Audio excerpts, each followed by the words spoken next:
On August 10, 2018, marmot researchers in Washington's Olympic Mountains stumbled upon a nightmare: human remains. The body was Jacob Gray, missing for over a year. But the horror didn't end there. The next day, search teams uncovered bones from not one, but three separate people. Alongside them, a cell phone, shredded clothing, a wallet, and 3 arrows jammed upright into the earth. When investigators accessed the phone, the data painted something terrifying. Jacob may have been stalked and killed by a massive creature, possibly a giant humanoid. The sheriff whispered a chilling theory: a dumping ground or a nest. Jacob Gray's final journey. On April 4th, 2017, Jacob Gray loaded his gear into a bicycle trailer his own father had built for him. He was 22 years old, born and raised in Santa Cruz, California, a skilled mountaineer and lifelong surfer. He was heading into the Hoh rainforest inside Olympic National Park without telling a single person his plan. His composite bow and quiver of arrows were strapped to the trailer beside his tent, along with his food and water filter. Olympic National Park covers nearly 1 million acres. 96% of it has remained untouched since federal protection was established in 1976. 2 days later, hikers on the Sol Duke Trail found Jacob's bike and trailer sitting covered under a tarp. Everything was inside. No flat tires, no frame damage, no missing supplies. Officer John Bowie arrived the following morning, found a notebook identifying Jacob as the owner, and discovered 4 arrows driven straight upright into the earth beside the equipment. That detail had no natural explanation. The next morning, 30 officers and K-9 units swept the surrounding area and found nothing. Over a year passed with no trace of Jacob Gray. Then, on August 10, 2018, marmot researchers working near Lynx Ridge discovered a human leg bone in terrain 6,000 feet above sea level, far removed from any hiking trail. Deputies arrived the next morning, pushed through dense forest following a smell, and found clothing fragments, a collapsed tent, a broken backpack post, a water filter, and more bones. 3 arrows were once again driven vertically into the ground nearby. The site was 11 miles from where Jacob's bicycle had been found, in a wilderness so remote that even experienced climbers struggled to reach it. There were no shelters, no paths, no signs of any human infrastructure. The coroner's analysis expanded what should have been a single missing person case. The remains at the site belonged not to one person, but to 3. Some bones were identified as belonging to Jack Maxim, a 34-year-old hunter who disappeared in 2010 while on an armed hunting trip with a high-caliber rifle and a machete. Others matched Diane Bruno, a 33-year-old hiker who vanished in 2012 while hiking alone.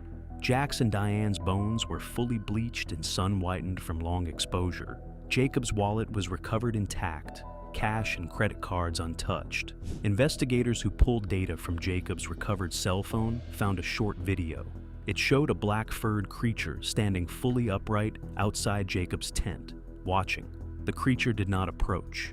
It watched. Bigfoot researcher Tanya Barbara, who had been assisting in wilderness missing persons cases since 2008, reviewed the footage and shared her conclusion with law enforcement. The figure in the video was consistent with a Sasquatch. Phone records produced a separate detail. Jacob had attempted to call 911 on the night of April 5th. The call never connected. There was no signal. Jacob's mother, Laura, believed her son may have been killed in a bear attack or a rock slide. His father, Randy, returned to the site months after the investigation closed. He found a small finger bone that investigators had not collected. He dug a shallow grave in the moss, placed the bone inside, and marked the spot with a cross made from rope and wood. Jacob never made it to Florida, where his brother was waiting. The grouping of the bones was also noted as unusual by the investigative team. Leg bones and ribs were found together. Pelvic fragments and other skeletal pieces lay off to the side separately.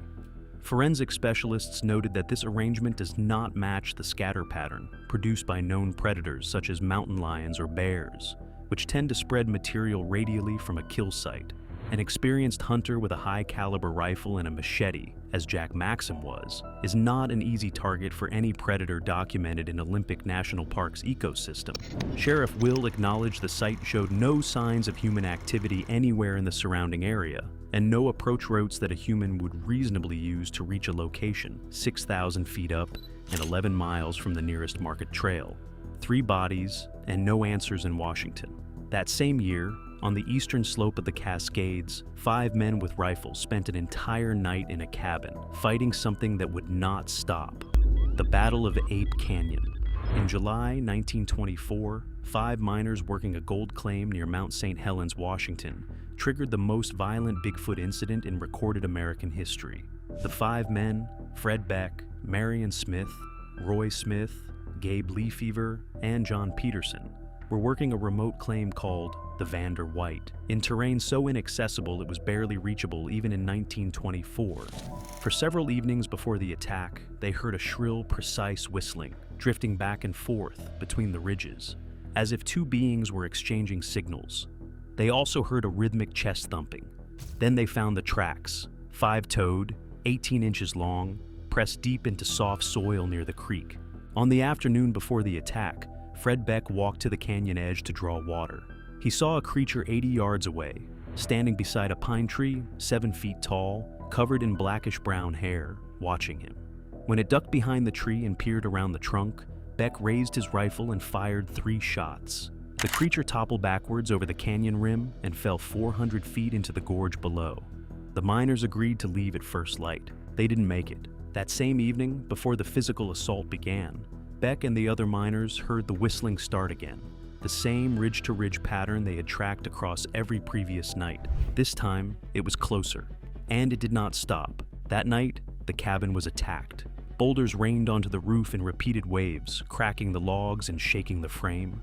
A rock punched through a section of the ceiling and struck Beck in the head. The creatures grabbed an axe leaning against the outer wall and wrenched it through a gap in the logs before dropping it. Fred Beck later wrote that 2 or 3 of the creatures positioned themselves at different points around the cabin, alternating their attacks so the miners could never determine where the next blow would come from. The assault was not random. It was coordinated, deliberate, and sustained from dark until first light. At dawn, the creatures retreated. The miners ran and never returned to a gold claim they had been working for 6 years. The Oregonian broke the story immediately, describing the creatures as 7 feet tall, over 400 pounds, covered in long black hair. The incident became known across the Pacific Northwest as the Great Hairy Ape Hunt of 1924, drawing armed search parties who found nothing. Jorg Totsky, a Klallam tribal member and newspaper editor, wrote in the Oregonian on July 16th that the attackers were likely the Siatik, a race described in Pacific Northwest indigenous tradition as 7 to 8 feet tall, covered in hair, capable of signaling through ridge-to-ridge whistling and able to vanish without leaving tracks. Siatik legends specifically warned that killing one of their number would bring retaliation from the rest of the group. A logger named Rant Mullins admitted in 1982 to throwing rocks onto a cabin in the area as a prank in 1924. However, Mullins had spent decades faking giant footprints, which significantly damaged his credibility. Field researcher Ron Mersel located and physically confirmed the original Vander White cabin site in 2013, finding the stone foundation, and spent rifle cartridges buried exactly where Beck's account had placed them. Mullins could not have thrown rocks with the consistency, force, and all-night duration that multiple witnesses described. No alternative explanation has accounted for the structural impact damage, the coordinated whistling signals reported on every prior evening, or the axe that was pulled through the cabin wall. The gorge where Fred Beck fired those shots carries its name on official maps to this day, Ape Canyon. Beck and his miners fought their way out of that cabin. 300 miles north, the same summer, a man was taken before he could even reach for his rifle. 6 days in captivity. Albert Osman was 31 years old in the summer of 1924, a Swedish-born Canadian logger and prospector who traveled alone to Toba Inlet, British Columbia, for a combined vacation and gold hunting trip. He hired a local indigenous guide to take him upriver by steamship to the head of the inlet. Before they parted, the guide warned him about the Sasquatch, large, hairy, human-like beings that local people had known about for generations. The guide said his own uncle had measured a Sasquatch track at 2 feet long. He told Osman they were not animals. They were people, big people who lived in the mountains. Osman dismissed the warning and made camp. The first 3 evenings were peaceful. Each morning of those 3 days, he woke to find his campsite had been disturbed during the night. Food moved, supplies examined, nothing damaged. On the 4th night, Osman climbed fully dressed into his sleeping bag with his rifle pressed against his chest and resolved not to fall asleep. He fell asleep anyway. He woke up being carried. His sleeping bag had been gathered from the ground around him, and he was inside it, held in what felt like enormous hands, moving through the forest at speed. He was jostled over hills and through dense brush for what he later estimated as 3 hours. He kept his rifle inside the bag with him. When he was finally set down and worked his way out, he found himself in a small sheltered clearing surrounded by 4 Sasquatch. The oldest male stood 8 feet tall. Osman estimated his weight at 800 pounds. The older female stood approximately 7 feet tall and weighed 600 pounds, with a wide, deliberate gait that Osman described as goose-like. The young male was nearly full-grown at 7 feet and approximately 300 pounds. The young female stayed back and watched from a distance. All 4 were covered in short brownish hair, except for the palms of their hands, the soles of their feet, and an area around the nose and eyelids. They made no move to harm him. Osman spent 6 days in the clearing. The Sasquatch ate plant matter, ground nuts, sweet roots, grasses, hemlock tips, and spruce, gathered by the female each morning and distributed. He saw no meat eaten and no fire made. They slept under blankets woven from cedar bark strips. They communicated with each other in what Osman described as a consistent language, not mere calls or grunts, but distinct exchanges with apparent structure and variation in tone. The young male was consistently curious, approaching to examine Osman's clothing, his boots, and his equipment. Osman used that curiosity to engineer his escape. Over several days, he had allowed the old male to take notice of his snuff tin. On the 6th day, when the moment came, Osman placed the tin within reach. The old male grabbed it and swallowed the entire contents, raw ground tobacco, in a single motion. The creature became violently ill within moments, convulsing and making sounds Osman had not heard from it before. Osman seized his rifle and pack, fired 1 shot in the air to drive back the older female who moved to intercept him, and ran. He found a logging camp sometime later and told the men only that he had been lost. Osman kept the story to himself for 33 years. He finally came forward in 1957, when Sasquatch reports began appearing regularly in Pacific Northwest newspapers, and he decided the world might finally listen. On August 20th, 1957, Police Magistrate A.M. Naismith conducted a formal recorded interview and filed an affidavit stating he had cross-examined Osman at length and could find no flaw in either his personality or the account he gave. Osman also signed a solemn declaration under the Canadian Evidence Act. He was 64 years old. He never changed a single detail of the story for the remaining 18 years of his life. Critics noted the 33-year gap before he spoke. Osman's response was consistent every time he was asked. He had not expected to be believed. When asked why he never fired his rifle at the creatures during 6 days of captivity, his answer was equally consistent. They never harmed him. He had no reason to. The detail that several researchers found hardest to dismiss was the account of the language. Osman described the Sasquatch family chattering to each other in an internally consistent way. The same sounds appeared to be used in the same contexts. The older male and female directing the younger ones, and the younger male approaching Osman, with what Osman read as curiosity rather than hostility. This behavioral observation matches what Ron Moorhead's recordings from the Sierra Nevada would document almost 50 years later. Structured, repeated sounds used between multiple individuals in what researchers now describe as communicative exchange. The 2 cases are separated by nearly half a century and over 1,000 miles of geography, and they describe the same behavioral pattern independently. Osman escaped by making the creature sick. The next person was not so lucky and left behind a journal that stopped mid-sentence. Thomas Seabolt's Alaskan Ordeal. On September 15, 2012, Thomas Seabolt, a 31-year-old survival instructor from Wisconsin, entered gates of the Arctic National Park in Alaska alone.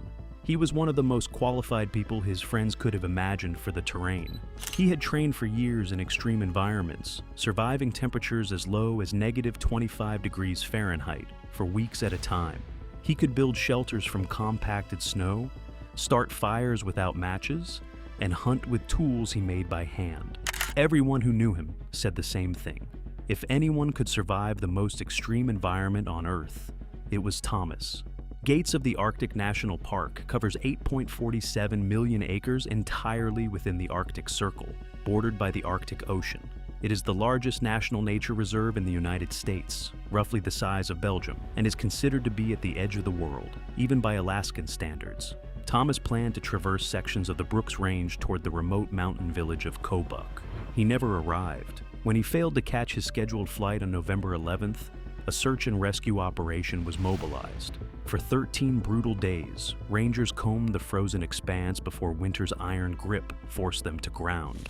Eventually, a joint effort between the authorities and Thomas's family located a campsite near Chandler Lake.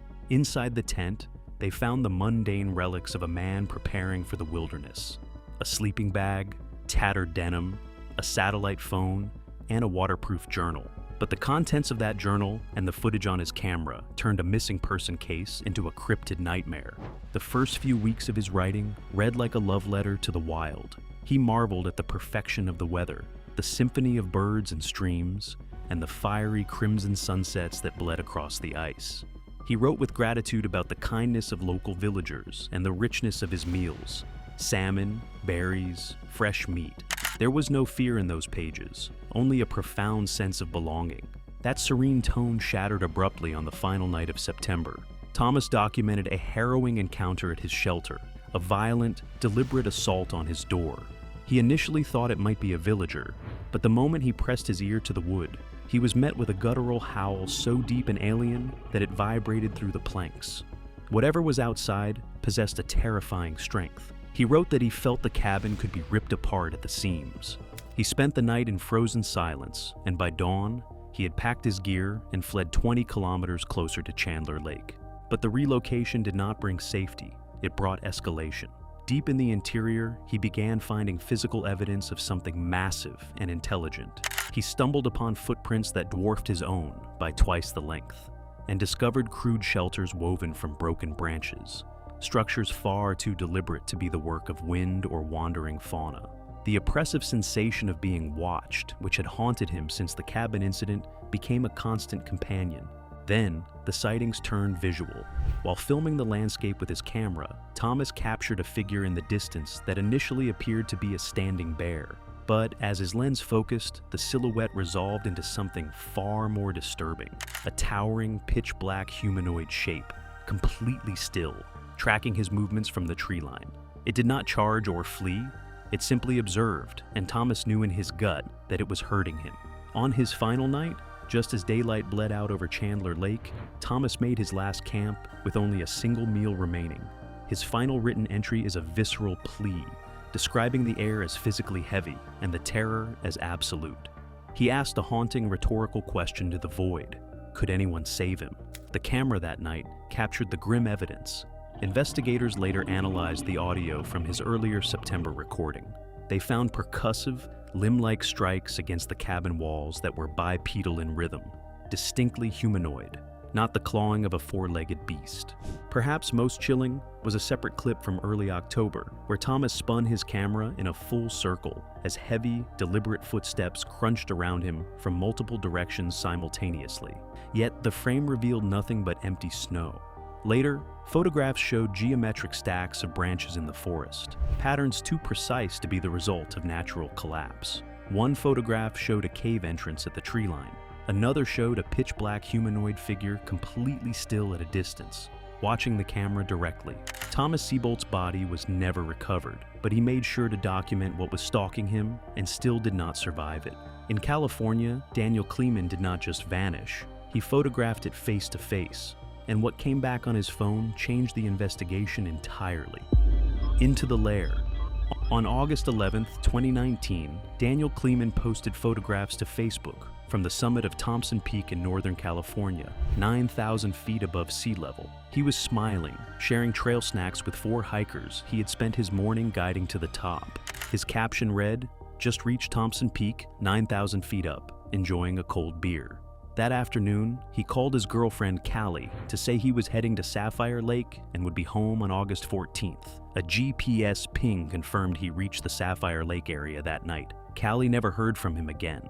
Daniel was 34 years old, a certified emergency medical technician and volunteer firefighter with the Blue Lake Volunteer Fire Department. He was an experienced backpacker who had been fascinated by cryptids since childhood. He had spent the day guiding the 4 hikers not for money, but because they were lost, shared nearly all his own trail food with them on the descent, and refused their offer to resupply him in return, saying as beginners, they needed it more. By August 18th, 12 search and rescue teams were working the area. A California Highway Patrol helicopter spotted his blue backpack off the main trail. The search continued until August 26th, when a ground team near Sapphire Lake found human remains in dense vegetation, 2 fractured vertebrae, a shattered pelvis, and bones still bearing muscle tissue and traces of blood. Forensic analysis placed the time of death between the evening of August 11th and the early morning of August 12th. The backpack and the remains were 6 kilometers apart. No clothing, no other body parts, and no other physical material was found anywhere between them. The photographs recovered from Daniel's phone remain officially unexplained. Alongside trail selfies and summit shots, there were a series of images from a location that matched nothing on the Thompson Peak Trail system. They showed massive uprooted trees, collapsed branch formations, and a disturbed, damp forest environment consistent with what field researchers describe as a den or nest site. One image showed a large, brown-furred creature, partially concealed behind a thick tree trunk, with Daniel's blue backpack visible in the foreground at the base of the tree. Claw marks were raked into the soft earth near the pack. Cryptozoologist researchers who reviewed the photographs noted that the creature's fur was lighter and more reddish-brown, consistent with descriptions of juvenile Sasquatch across multiple documented cases. Some researchers in primate biology have proposed that Sasquatch coloring, like that of several known great ape species, may shift from a lighter juvenile color to near black at full maturity. If that is correct, the creature in Daniel's photographs was not yet an adult. On September 5th, hiker Jerry Brennan contacted the local Forest Service with an account from the night of August 11th. Jerry had been camping near South Lake when he heard something he described as a human-like scream from deep in the trees, raw, high-pitched, and panicked. He followed the sound to a ravine and recorded a short video. Through the trees at the far edge, he saw a massive bipedal figure, pitch black, wide-chested, at minimum twice his own height. The sighting lasted only seconds before Jerry fled, rolling down the hillside to get away. He believed something let out a low, warning growl as he left the area. When Jerry reported this to rangers, he was told he had probably just seen a black bear standing on its hind legs. The creature Jerry described, large, pitch black, adult-sized, did not match the creature in Daniel's photographs, which was reddish-brown and noticeably smaller in build. Bigfoot researchers examining both accounts noted that a large black adult and a smaller reddish juvenile at the same location on the same night aligns precisely with reported family group behavior documented across multiple Pacific Northwest cases. The differences between the two descriptions were not a contradiction. They were details. Daniel Kleman's official cause of death, unknown. Ranger Richard Destinger of California's Redwood National Park has stated that the state has recorded over 458 Bigfoot sightings, second in the United States only to Washington State. After Daniel's death, the Blue Lake Volunteer Fire Department held a tribute. His chief said, "It's hard to accept, but what we can do now is carry Daniel's legacy forward. Live well, help others. That's what he would have wanted. 3 cases, 3 states, 3 sets of unexplained remains, and not one official answer." But the most disturbing evidence in the entire history of Bigfoot research doesn't involve a body at all. It involves a voice, the Sierra Sounds. In the autumn of 1971, hunter Ron Moorhead set up camp at a high Sierra Nevada location in California, accessible only by helicopter or a multi-day hike through roadless wilderness above the snowline. On the first evening, something outside the camp produced sounds unlike anything in Ron's experience. They were layered, varied, complex, and sustained. They did not match any bird, bear, mountain lion, or known large mammal native to the Sierra Nevada. Ron began recording with a portable cassette device. He and hunting partner Al Berry returned to the same camp across multiple trips in 1971 and 1972, recording on multiple nights.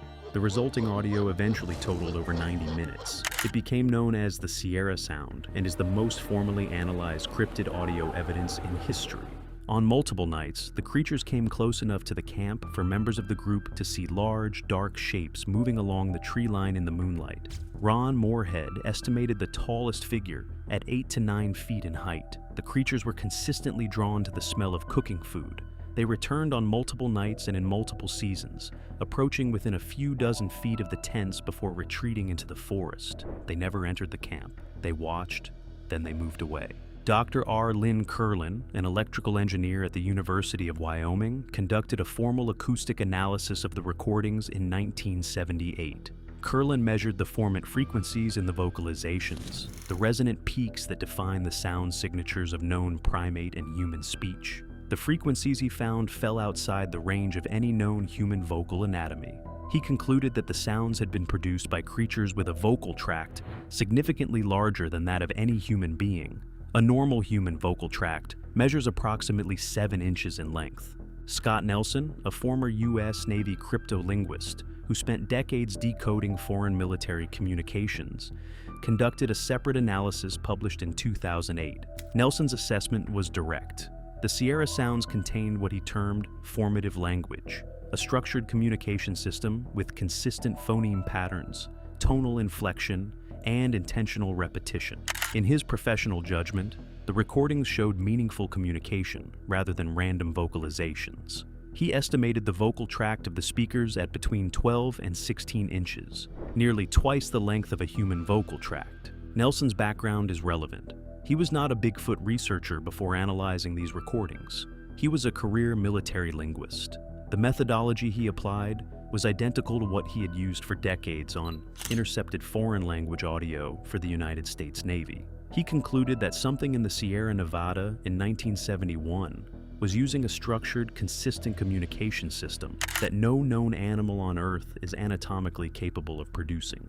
The recordings have been passed between acoustic researchers, skeptics, and independent scientists for over 50 years. No peer-reviewed study has produced a credible alternative explanation for the formant frequency data that Kerlin documented. Ron Moorhead has continued returning to the same High Sierra location for more than 5 decades. The sounds have not stopped.